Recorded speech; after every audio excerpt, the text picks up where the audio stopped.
ओम शांति। विश्वगुरु महान देश भारत मातार स्वाधीनता दिवस अवसर रे विश्वपिता परमात्मांकर आत्मिक संतान मानंकु अमृत महोत्सवर अनेक अनेक शुभेच्छा, शुभ अभिनंदन, सुप्रभात, सुस्वागतम। पिलादिने पढ़िथिबा सुंदर कविताटिए मने पड़े। बजारे बजारे बाइद बजा, चौदिग आजी सजारे सजा, केते नुआ आशा आनंद आनी, अगस्ट 15 आसीछि पुणी।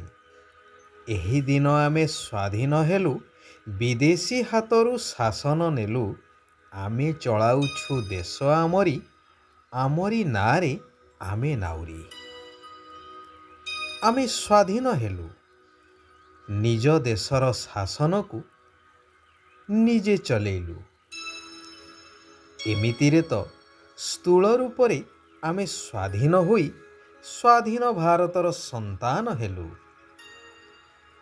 तेबे वास्तव क्षेत्र रे जदि देखा जाए, तेबे एबे मध्य भारत कहीं सारा विश्व आजी संपूर्ण पराधीन कहिले अत्युक्ति हेब नहीं। केही मध्य स्वाधीन नुहंती। एही उक्तिटी जदिबा कर्ण को ग्रहण करिबा टिके कठिन, तेबे यह अप्रिय सत्य अटे। आज सारा सृष्टि पांच विकार रूपी माया रावणर अधीन होई रहिछि। जेउ रावण जन्म जन्मांतर समस्तंकु निज नियंत्रण रे रखी निज इच्छा मुताबक चलाउछि, केही चाही मध्य ता कबलरू मुक्त हेबा असंभव होई पड़ुछि। रावण एपरि भावरे समस्तंकर मानसिक स्तर को नियंत्रित करुछि, जद्वारा केही किछि भूल करि सारी पश्चातापरे कहउछंती, मु तो चाहू नथेली, हेले किपरि यह हेइगला, मु मध्य बुझी पारु नाही, इत्यादि।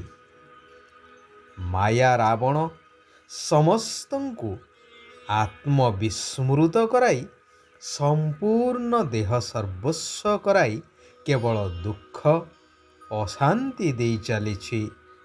समस्तंकु संपूर्ण रूपे पराधीन करी रखिछि।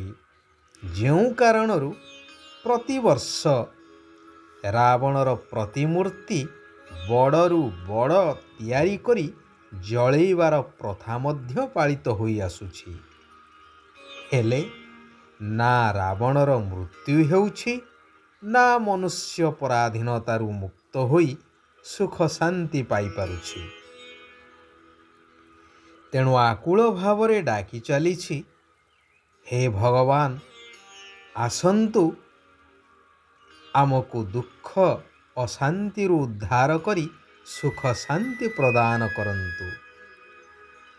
दुनिया रे एपरी केही कहि पारिबे नाही कि मो संपूर्ण मो निजस्व मत अनुसारे परिचालित हेउछि। ना, कारण आत्मविस्मृत होई देह अहंकार कारणरू विकारर वशीभूत होई पतित तम प्रधान दुखी होई जाइछंती। रावण संपूर्ण राज्य को आमठारु छड़ेई नेछि। सेथिपाई स्वयं विश्वनियंता भगवान परमपिता निराकार परमात्मा शिव बाबा आसिछंती माया रावणर कबलरू आम मानंकु मुक्त कराई पुनः अखंड भारत भूमि रे सुख शांति भरा सत्ययुगी स्वर्ग राज्य स्थापन करी तार अधिकारी करैबा पाई संपूर्ण ବାସ୍ତବିକ ସ୍ୱାଧୀନତା ପ୍ରାପ୍ତ କରାଇବା ପାଇଁ। ସେଥିପାଇଁ କହୁଛନ୍ତି, ମଧୁର ଆତ୍ମିକ ସନ୍ତାନଗଣ, ତୁମେ ହେଲ ଈଶ୍ୱରଙ୍କର ପୋଷ୍ୟ ସନ୍ତାନ। ତୁମକୁ ପବିତ୍ର ହୋଇ ପବିତ୍ର ସ୍ୱର୍ଗ ଦୁନିଆର ସମ୍ପତ୍ତି ନେବାକୁ ହେବ। ଏହା ଅନ୍ତିମ ସମୟ ଅଟେ। ସେଥିପାଇଁ ପବିତ୍ର ନିଶ୍ଚିନ୍ତ ହେବାକୁ ପଡ଼ିବ, ଯେହେତୁ ଏହା ପରେ ସମ୍ପୂର୍ଣ୍ଣ ପବିତ୍ର ଶତପ୍ରଧାନ ଦୁନିଆର ସ୍ଥାପନା ହେଉଛି ଏବଂ ତୁମମାନଙ୍କୁ ମୁଁ ଆସିଛି ସେହି ପବିତ୍ର ଦୁନିଆର ମାଲିକ କରିବା ପାଇଁ। ବର୍ତ୍ତମାନର ମନୁଷ୍ୟ ଓଟପକ୍ଷୀ ସଦୃଶ ହୋଇଯାଇଛନ୍ତି, କାରଣ ଯଦି ଓଟପକ୍ଷୀକୁ କୁହାଯାଏ ଉଡ଼ିବା ପାଇଁ, ସେ କହିବ ମୁଁ ପରା ଓଟ। ଆଉ ବୋଝ ବୋହିବାକୁ କହିଲେ ସେ କହିବ ମୁଁ ତ ପକ୍ଷୀ ଅଟେ। ଠିକ୍ ସେହିପରି ଆଜିର ମନୁଷ୍ୟମାନଙ୍କର ଅବସ୍ଥା ଅଟେ। ଏଇ ଭାରତ ଭୂମି ଦିନେ ଦେବଭୂମି ଥିଲା ଏବଂ ଭାରତବାସୀ ହିଁ ଦେବୀ ଦେବତା ଥିଲେ।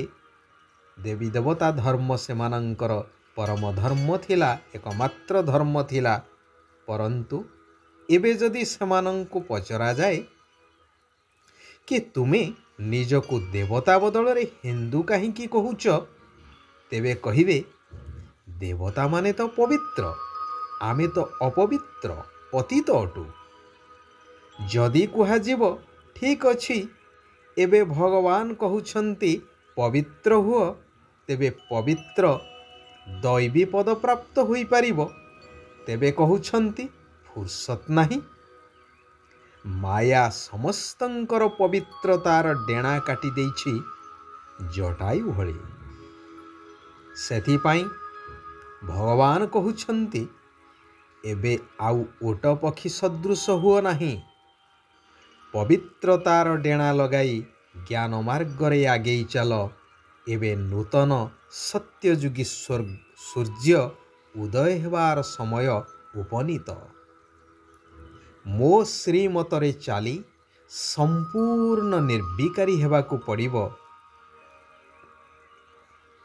ଆତ୍ମାରେ ଯେଉଁ ଖାଦ ମିଶିଛି ବିକାର ରୂପକ, ତାକୁ ଯୋଗ ଅଗ୍ନି ଦ୍ୱାରା ବାହାର କରିବାକୁ ହେବ।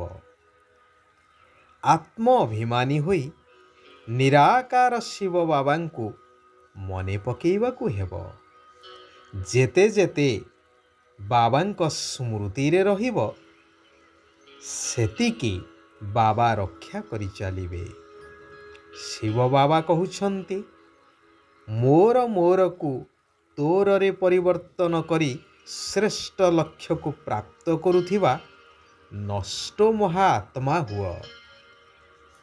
କାରଣ ଯେଉଁଠାରେ ମୋର ପଣିଆ ଥାଏ, ସେଠାରେ ହଲଚଲ ଥାଏ। ମୋର ମୋର କହିବାର ଅଛି ତ କେବଳ କୁହ ମୋର ଶିବ ବାବା, ଭଗବାନ ମୋର, ମୁଁ ଭଗବାନଙ୍କର। ବାକି ଯାହା ଧନ ସମ୍ପତ୍ତି, ବସ୍ତୁ ବୈଭବ ଇତ୍ୟାଦି ଯାହା କିଛି ବି ଅଛି, ତାହା ମୋର ନୁହେଁ। କେବଳ ମୁଁ ନିମିତ୍ତ ହୋଇ ସମ୍ଭାଳୁଛି। ସବୁକିଛି ସେଇ ଭଗବାନଙ୍କର। ଏହି ସ୍ମୃତି ରହିବା ଆବଶ୍ୟକ। ବାବାଙ୍କର ସ୍ମୃତି ଏବଂ ସୃଷ୍ଟି ନାଟକର ଜ୍ଞାନ ଆଧାରରେ ନଥିଂ ନ୍ୟୁ ଅର୍ଥାତ୍ କିଛି ବି ନୂଆ କଥା ନୁହେଁ, ଏହିଭଳି ସ୍ଥିତି ରହିବ ଏବଂ ତୁମେ ନଷ୍ଟ ମହା ହୋଇଯିବ। ଯଦି ସଚ୍ଚା ସେବାଧାରୀ ହୋଇ ନିଃସ୍ୱାର୍ଥ ସେବା କରି ଚାଲିବ, ତେବେ ସେବାର ଫଳ ଏବଂ ବଳ ଆପେ ଆପେ ପ୍ରାପ୍ତ ହୋଇ ଚାଲିବ। ଆଚ୍ଛା, ଆଜି ପାଇଁ ଏଇଠାରେ ଆମେମାନେ ବିରାମ ନେବା। ଆସନ୍ତାକାଲି ପୁନଃ ସେହି କଲ୍ୟାଣକାରୀ ପରମାତ୍ମାଙ୍କର ଆଉ କିଛି କଲ୍ୟାଣକାରୀ ମହାବାକ୍ୟକୁ ଆମେ ଶ୍ରବଣ କରି ନିଜ ଜୀବନକୁ ପରିବର୍ତ୍ତନ କରି ଚାଲିବା। ଏବଂ ସାରା ବିଶ୍ୱକୁ ପରିବର୍ତ୍ତନ କରିବାର ଶ୍ରେଷ୍ଠ କାର୍ଯ୍ୟ କରିଚାଲିବା। ସାରା ବିଶ୍ୱର ଆତ୍ମାମାନଙ୍କର କଲ୍ୟାଣ ହେଉ। ସମସ୍ତେ ସୁଖ ଆଉ ଶାନ୍ତିର ଅନୁଭବ କରନ୍ତୁ। ଓମ୍ ଶାନ୍ତି। ଓମ୍ ଶାନ୍ତି। ଓମ୍ ଶାନ୍ତି।